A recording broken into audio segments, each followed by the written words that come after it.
উমা মা মা মা শেখ হাসিনা ভিসা সহজ করে দিয়েছে, ভারতের চিকিৎসা সহজ করে দিয়েছে। তো ভিসার দরকার কি?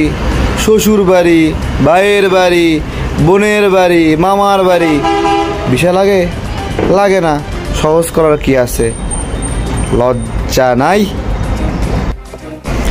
একটা দেশের প্রধানমন্ত্রী সে তার দেশের চিকিৎসার দুর্বলতা এভাবে তুলে ধরল যে পার্শ্ববর্তী দেশে চিকিৎসা নেওয়ার জন্য ভিসা সহজ করে দিয়েছি। এই রকম নির্লজ্জ আচরণ, এই রকম বেশরম আচরণ বিশ্বের কোনো দেশের প্রধানমন্ত্রী করবে কিনা আমি জানি না। দেশের চিকিৎসার 12টা বাজায় চাঙ্গে তুইলা এখন বক্তব্য দিচ্ছে যে ভারতে চিকিৎসা নেওয়া সহজ হবে, ভিসা সহজ করে দিয়েছে। আরে বাবা রে বাবা, কি কাম করছে! আসসালামু আলাইকুম প্রিয় দর্শক, ফাইনালি চলে আসলাম আপডেট ও গুরুত্বপূর্ণ কিছু নিউজ নিয়ে আপনাদের মাঝে। প্রিয় দর্শক, অবশ্যই ভিডিওটি শেষ অবধি দেখবেন। দর্শক, আপনাদের কাছে ছোট্ট একটি অনুরোধ, দেশ এবং দেশের বাইরে হলে কমেন্ট বক্সে লিখে জানিয়ে দেবেন। আর চ্যানেলে নতুন হলে সাবস্ক্রাইব করে পাশে থাকা বেল বাটনটি অবশ্যই অল করে দেবেন, কারণ পরবর্তী আপডেট নিউজ সবার আগে পাওয়ার জন্য প্রিয় দর্শক আর অবশ্যই একটি লাইক।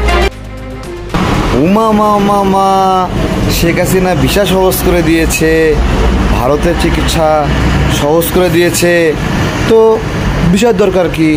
শ্বশুর বাড়ি, ভাইয়ের বাড়ি, বোনের বাড়ি, মামার বাড়ি ভিসা লাগে? লাগে না। সহজ করার কি আছে? লজ্জা নাই? একটা দেশের প্রধানমন্ত্রী সে তার দেশের চিকিৎসার দুর্বলতা এভাবে তুলে ধরল যে পার্শ্ববর্তী দেশে চিকিৎসা নেওয়ার জন্য ভিসা সহজ করে দিয়েছি। এই রকম নির্লজ্জ আচরণ, এই রকম বেশরম আচরণ বিশ্বের কোনো দেশের প্রধানমন্ত্রী করবে কিনা আমি জানি না। দেশের চিকিৎসার 12টা বাজায় চাঙ্গে তুইলা এখন বক্তব্য দিচ্ছে যে ভারতে চিকিৎসা নেওয়া সহজ হবে, ভিসা সহজ করে দিয়েছে। আরে বাবা রে বাবা, কি কাম করছে! হ্যাঁ, মারাত্মক কাম করছে, তাই না? দেশের হাসপাতালগুলোর কি অবস্থা করছে! সাহিত্যে পড়াশোনা করা লোককে স্বাস্থ্য মন্ত্রণালয় বানায় দিয়ে চিকিৎসা ব্যবস্থা ধ্বংস করে আজকে বলছে ইন্ডিয়ায় চিকিৎসা নেওয়া সহজ হবে, ভিসা সহজ করে দিয়েছি। কি কামটা করছে শেখ হাসিনা, তাই না? চমৎকার করছে না?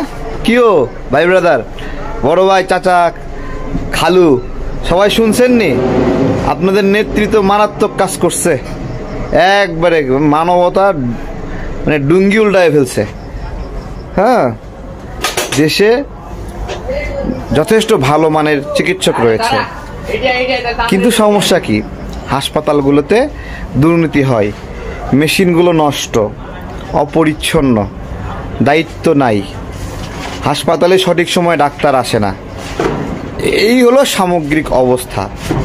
চুরি চামারি অনেক ধরনের সমস্যা রয়েছে, এগুলো নিয়ন্ত্রণ করার কোনো কিছু নাই। এগুলোকে সহজ করতে পারতেছে না, বলছে ইন্ডিয়ায় চিকিৎসা সহজ করে দিয়েছে। বাপ রে বাপ, একবারে উল্টায় ফেলছে শেখের বেটি, তাই না? কি মারাত্মক কাজ করছে না? গত কিছুদিন আগে নেপাল থেকে বাংলাদেশে এসে সার্জারি করে গেল, ইন্ডিয়ায় ভুল চিকিৎসায় সে ভুক্তভোগী ছিল। এরপরে ইন্ডিয়ায় অনেক বাংলাদেশি নাগরিক চিকিৎসা নিতে যায় মৃত্যুবরণ করে, এবং সেগুলো ধরা ছোঁয়ারও বাহিরে। বাংলাদেশে কোনো হাসপাতালে ভুল চিকিৎসায় কেউ মারা যাক, আইন আদালতের মাধ্যমে ক্ষতিপূরণ নেওয়া সহ বিভিন্ন সময় হাইকোর্ট রায় দিয়েছে, 10 লক্ষ টাকা ক্ষতিপূরণ, 20 লক্ষ টাকা ক্ষতিপূরণ, এগুলো দিয়েছে। এটা দেশে চিকিৎসা করলে সম্ভব হয়। ইন্ডিয়ায় একটা ভুল চিকিৎসা করে কেউ মারা গেলে কেউ দড়ি বাঁধতে পারবেন? বলেন, পারবেন? জিজ্ঞাসা করছি। তো মানে ইন্ডিয়া মানেই বিরাট কিছু, এরকম একটা। এটা কে বানাইছে? এ ধরনের সিচুয়েশন কে তৈরি করছে? একজন মরে গেছে, এক মন্ত্রী, সেই মন্ত্রী স্বাস্থ্যমন্ত্রী ছিল।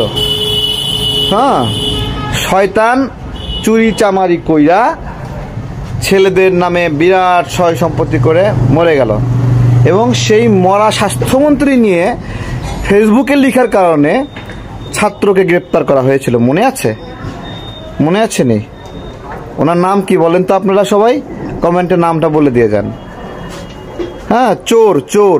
শেখ হাসিনা স্বাস্থ্যমন্ত্রী যাদেরকে এ পর্যন্ত বানাইছে প্রত্যেকে চোর। হ্যাঁ, চোর। এগুলো চোরদেরকে ক্ষমতায় বসায়ে এখন ইন্ডিয়ায় চিকিৎসা সহজ করে দিয়েছে। বাংলাদেশের নাগরিকরা কি পেরেশানির মধ্যে আছে চিন্তা করা যায়। কত কষ্ট দিচ্ছে এই চিকিৎসার নামে। একটা চোখের কিছু হইলে লন্ডনে দৌড়ে যায়।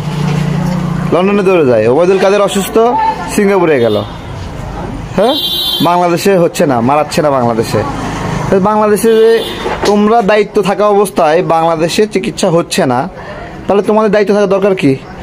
মানুষ ভ্যাট ট্যাক্স দেয় কয়টা খাতে রিটার্ন পাওয়ার জন্য, যোগাযোগ ব্যবস্থায় রিটার্ন পাওয়ার জন্য, স্বাস্থ্য খাতে রিটার্ন পাওয়ার জন্য। এই তো মোটামুটি। আর একটা শিক্ষা, এই সরাসরি মানুষের প্রতিদিনের ব্যবহার্যের মধ্যে স্বাস্থ্য, শিক্ষা আর হলো চিকিৎসা। শিক্ষা 80% কোটায় নিয়োগ দিয়া এরে এমন ঢলঢলা বানাইছে মানে চিন্তার বাহিরে। আর যোগাযোগ, বাংলাদেশের নাগরিকদের জন্য কোনো পাবলিক পরিবহনের অবস্থা ভালো নাই। সব যক্ষা রোগীর মতো ছার পোকা কামড় দেয়, কুটকুট করে কামড় দেয়। দুটো গেল। আর চিকিৎসার অবস্থা সবাই বোঝেন। একটা পরিবেশ তৈরি করছে হাসিনা, সেই পরিবেশটা হলো বাংলাদেশে চিকিৎসা হয় না, এই পরিবেশ তৈরি করছে। বাংলাদেশে এত মেধাবী ছেলে পেলে এখানে ডাক্তার হচ্ছে, ভালো ভালো চিকিৎসক, পিজি হাসপাতাল, এত ভালো হাসপাতাল। হ্যাঁ, কিন্তু মেশিন নষ্ট। মেশিন কেন নষ্ট থাকে? কেন মেশিন নষ্ট হয় মানুষ বোঝে না। সোহরাওয়ার্দী হাসপাতালে মেশিনগুলো নষ্ট। মেশিন নষ্ট, ব্যবস্থা নেওয়ার কেউ নাই। কেন নষ্ট থাকে বোঝে না। হ্যাঁ, আশপাশের বেসরকারি ডায়াগনস্টিকে পেট ভরানোর জন্য এগুলো নষ্ট দেখায়। এই অবস্থায় চলছে আমাদের। এগুলো দিয়ে কোনো সমাধানের সুযোগ নাই। বেডি কি করছে? ভারতে ভিসা সহজ করে দিছে, চিকিৎসা সহজ করে দিছে। হ্যাঁ, তো তুমি বাংলাদেশের কি করলা? হ্যাঁ, বাংলাদেশের চিকিৎসা, নাগরিকদের চিকিৎসা বাবদ হাজার হাজার কোটি টাকা ইন্ডিয়ায় চলে যায়, হাজার হাজার কোটি টাকা। তা আমি যেই রাষ্ট্রকে টাকা দেই, সেই টাকা দিয়ে আমি যদি এই সেবাটা না পাই, তাহলে রাষ্ট্রকে টাকাটা কেন দেবে নাগরিকরা? হ্যাঁ, শুধু এই চোরদের মজা মাস্তি করার জন্য। মতিউর রহমানদের জন্ম দিছে এই মজা মাস্তি করার জন্য না? মতিউর রহমানরা আমরা ভ্যাট ট্যাক্স দেবো, রেভিনিউ দেবো, আর সেই রেভিনিউ টাকা নিয়ে হ্যাঁ বান্ধবী রাখবো এটা কানাডায়, আমেরিকায় রাখবো, পোলা রাখবো, মাইয়া রাখবো। চোরের ঘরে চোর সব এক জায়গায় হয়েছে। হ্যাঁ, ভিসা সহজ করেছে।